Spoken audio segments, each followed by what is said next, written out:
महायुतीचं सरकार शिक्षकांच्या आतापर्यंतच्या ज्या अनेक मागण्या होत्या त्यापैकी अनेक मागण्या सरकारने मान्य केल्या।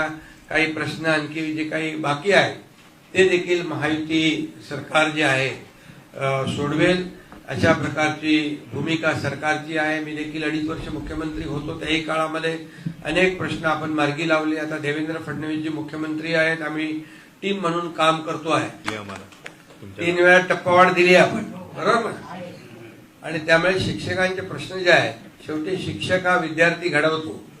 या राज्याचं देशाचं भवितव्य घडवणारा शिक्षक आहे।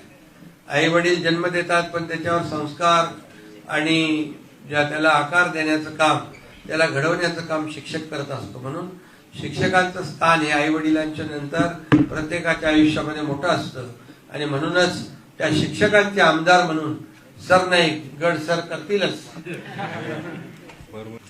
राज्याचे तडफदार उपमुख्यमंत्री शिवसेनेचे आदरणीय एकनाथजी शिंदे साहेब यांच्या शिवसेनेमध्ये मी अमरावती विभागाचा शिक्षक प्रतिनिधी आमदार म्हणून आज जाहीररित्या या ठिकाणी सहयोगी सदस्य म्हणून त्यांना पत्र दिलेलं आहे। या मीटिंगमध्ये सन्माननीय अमरावतीचे अनेक शिक्षक, त्या मतदारसंघातले शिक्षक हजर आहेत। परभणीवरून जे आता स्थानिक स्वराज्य संस्थेमध्ये निवडून आले ते सन्माननीय आमदार सईद खान साहेब आहेत, सायना एनसी आहेत आणि अनेक कार्यकर्ते या ठिकाणी हजर आहेत। राज्याचं हे महायुतीचं सरकार आहे। राज्याचे मुख्यमंत्री आदरणीय देवेंद्र भाऊ फडणवीस असतील, आदरणीय उपमुख्यमंत्री एकनाथजी शिंदे साहेब असतील, आदरणीय सुनेत्राताई पवार असतील, यांच्या नेतृत्वात हे महायुतीचं सरकार महाराष्ट्राला वेगाने प्रगती पथावर नेत आहे। आणि म्हणून या ठिकाणी मी पाहतो की जेव्हा मी निवडून आलो, त्या निवडून आल्याच्या नंतर शिक्षकांचे अनेक प्रश्न समजून घेण्याचं काम आदरणीय एकनाथजी शिंदे साहेब यांनी त्या काळात केलं। त्या जुन्या पेन्शनचा मुद्दा असो, त्या ठिकाणी टप्पावाढीचा मुद्दा असो, आणि शिक्षण क्षेत्र हे अनेक समस्याग्रस्त क्षेत्र आहे। परंतु त्या समस्या सोडवण्यासाठी हे आता महायुतीचं सरकार जे आहे देवाभाऊच्या नेतृत्वातलं, हे एक स्थिर सरकार या महाराष्ट्राला लाभलेलं आहे।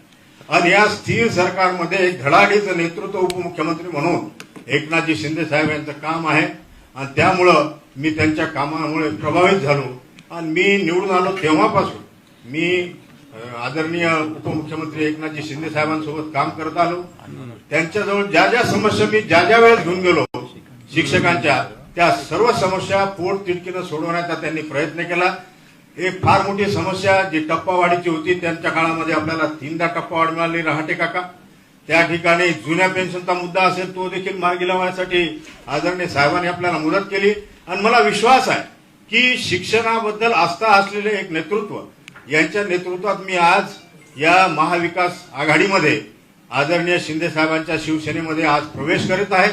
आणि भविष्यामध्ये निश्चित रूपानं शिक्षकांना दिलासा देण्याचं काम आदरणीय नेतृत्व उपमुख्यमंत्री सन्माननीय एकनाथजी शिंदे साहेब यांच्या नेतृत्वात होईल असा आम्हाला सर्व शिक्षक लोकांना विश्वास आहे, पूर्ण महाराष्ट्राला विश्वास आहे, अमरावती भागातल्या सर्व शिक्षकांना विश्वास आहे। आणि भविष्यामध्ये आपण माझ्यावर जी जबाबदारी आहे अमरावती विभागाची टाकसाल, या शिवसेनेला भरपूर प्रमाणामध्ये वाढवण्याचं काम माझ्या माध्यमातून मी इतर जे मतदारसंघ असतात त्यामध्ये 100% तुम्हाला सहकार्य करेल। आणि त्या ठिकाणी पोट तिडकीनं काम करून ज्या ज्या ठिकाणी आपली शिवसेना दुबळी आहे, कमजोर आहे, त्या ठिकाणी सक्षम करण्याचं काम माझ्या माध्यमातून येईल। माझी शिक्षक प्रतिनिधी निवडणूक आहे, त्या ठिकाणी महायुतीचा उमेदवार म्हणून मला आपण संधी देसाल अशी मी आपल्याला विनंती करतो। आणि आज राज्याचे तडफदार उपमुख्यमंत्री, शिवसेनेचे जनक आदरणीय एकनाथजी शिंदे साहेब यांनी मला शिवसेनेमध्ये पदरात घेतलं आणि मला पूर्णच्या पूर्ण आधार देण्याचं काम भविष्यामध्ये त्यांनी करण्याचं या ठिकाणी आश्वासन दिलं।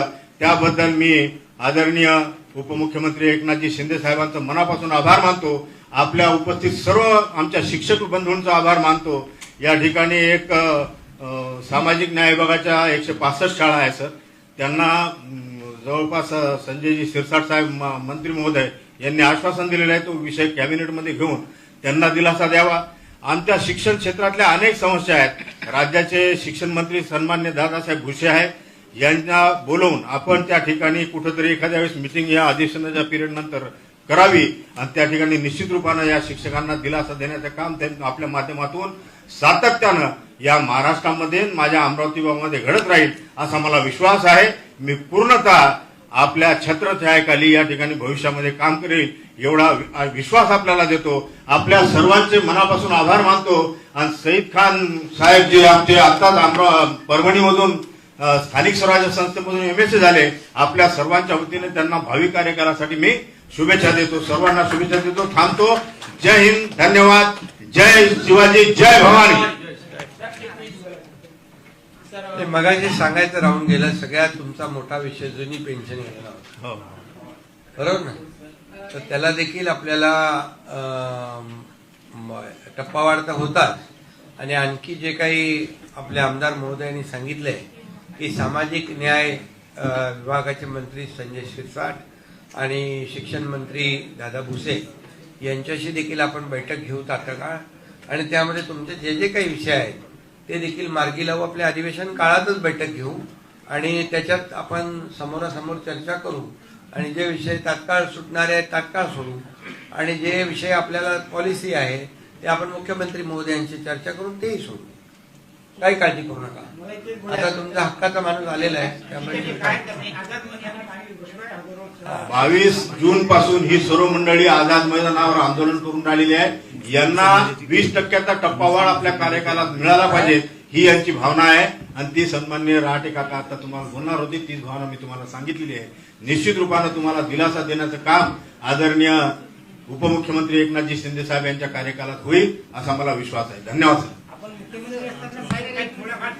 हा, ज्या त्रुटी राहिल्या त्या दूर करू. आता त्रुटी दूर झालेली आहे. एक मिनिट.